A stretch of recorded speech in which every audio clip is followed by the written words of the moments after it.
সংসদের বিরোধী দলীয় হুইপ আছেন, আরও দুজন এমপি আছেন, হাসান আব্দুল্লাহ এবং মাহমুদা মিঠু আছেন। ওনার গায়ে হাত দিয়েছে পুলিশ, যারা এখানে পুরুষ পুলিশ আছে তারা আমাদেরকে মেরেছে, আঘাত করেছে। আমরা রাস্তায় আছি। আমরা বাংলাদেশে কোনো শান্তি শৃঙ্খলা নষ্ট করতে চাই না। আমরা চাই ওইখানে গিয়ে মামলাটা করতে এবং আমরা বলেছিলাম যে এখানে তো 144 দ্বারা গাড়ি নেই, তাহলে এখানে কেন আমাদেরকে বাধা দেওয়া হচ্ছে? ওনারা কোনো উত্তর দিতে পারছে না। তো বলেছে ঊর্ধ্বতন কারা সেটাও নাম বলে না। আপনারা তো দেখতেই পাচ্ছেন, আমরা হবিগঞ্জে আমাদের পূর্ব ঘোষিত কর্মসূচি ছিল গতকালকে হামলার বিরুদ্ধে। তো আমাদেরকে প্রথমে মৌলিকভাবে তারা বাধা দিয়েছে, তারপরে কয়েক দফায় বালু ট্রাক, ট্রাক্টর এবং আমরা এখানে এসে পুলিশ সর্বশেষ আটকিয়ে রেখেছে এবং তার পিছিয়ে ছাত্রদলের শত শত সন্ত্রাসীরা আছে। আমাদের কথা যেহেতু 144 জারি করেছে, আমরা আইন শৃঙ্খলার পরিবেশ বা সব সহযোগিতা করে আমরা বলেছি আমরা শুধু যাব, মামলা দায়ের করবো, আহতদের দেখবো, তাদের পরিবারের সাথে সাক্ষাৎ করে আমরা চলে আসবো। নগদ নিয়ে এলো হার না মানা হার অফার। সর্বনিম্ন 10,000 টাকা রেমিটেন্স নগদে পাঠালে থাকছে স্বর্ণের হার জেতার সুযোগ। প্রয়োজনে আমরা যতজন বলবেন আমরা ততজন নিয়েই যাবো। আপনারা আমাদেরকে সহযোগিতা করুন। আমরা এখানে কোনো ধরনের পরিবেশ অশান্তি চাই না। আমরা চাই আপনারা লফুলি কাজ করছেন, কিন্তু তারা আজকে এইখানে কিন্তু 144 ধারা নাই, তারা এখানে আমাদেরকে ব্যারিকেড দিয়েছে এবং আমাদেরকে সেখানে যেতেও দিবে না।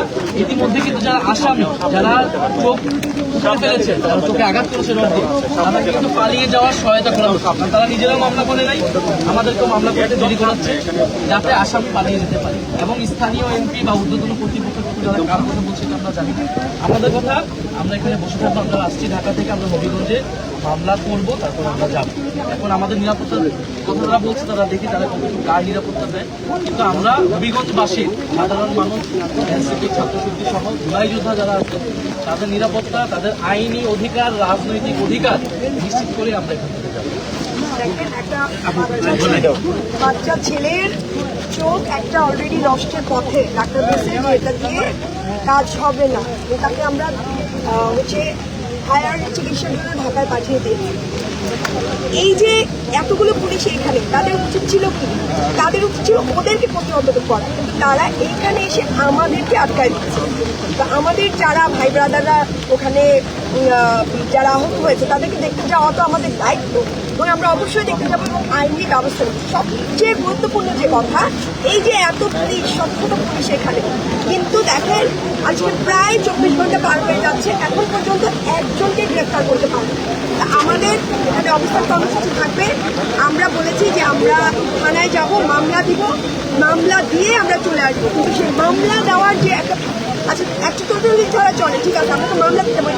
এবং আমরা এটাও বলেছি যে আমরা 4-5 জনও যেতে রাজি, কিন্তু সেটাও ওনারা রাজি হচ্ছেন না, আমাদেরকে যেতে দিচ্ছেন না। অথচ ওই পাশে তারপর দেশীয় অস্ত্র সহ ওনারা দাঁড়িয়ে আছে।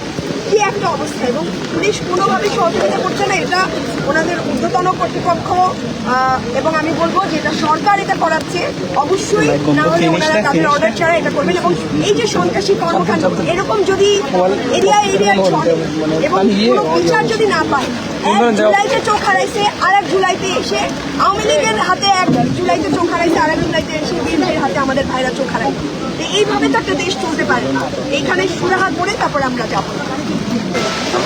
ফোন কাজ করা বন্ধ হয়েছে। আমার মোবাইলটা কি ধরো, এদিকে ধরেন মোবাইলটা, এদিকে লাইভ তো হচ্ছে না ঠিক মতো। আমি আমার মোবাইলটা দিয়েছি আমার